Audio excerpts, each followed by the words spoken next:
महामार्गावर जंगली पक्ष्यांची अवैध वाहतूक रोखली।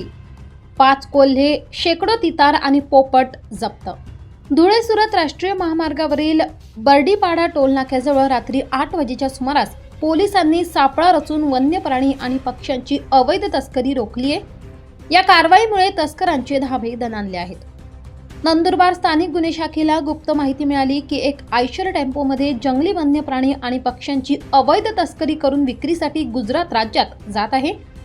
या माहितीच्या आधारे नंदुरबार गुन्हे शाखेचे पोलीस निरीक्षक हेमंत पाटील आणि विसरवाडी पोलीस ठाण्याचे सहाय्यक पोलीस निरीक्षक नरेंद्र साबळे यांच्या पथकाने रात्री 8 वाजता बर्डीपाडा टोलनाक्यावर सापळा रचून धुळेच्या दिशेने येणारा आयशर टेम्पो रोखला। चालकाकडे विचारणा केली असता उडवाउडवीची उत्तरे देत होता, परंतु संशयित म्हणून टेम्पोची तपासणी केली असता धक्कादायक प्रकार समोर दिसला। तस्करांनी 5 कोल्हे, 190 तितर, 90 जंगली पोपट यांना अत्यंत क्रूरपणे 285 मुक्या प्राण्यांना भाजीपाल्याच्या कॅरेट आणि पिंजऱ्यामध्ये दाबून ठेवले होते।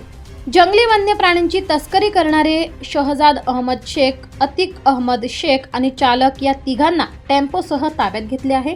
या तिघांकडे चौकशी केली असता ते जंगली पशुपक्ष्यांना विक्रीसाठी बडोदा येथे नेत होते।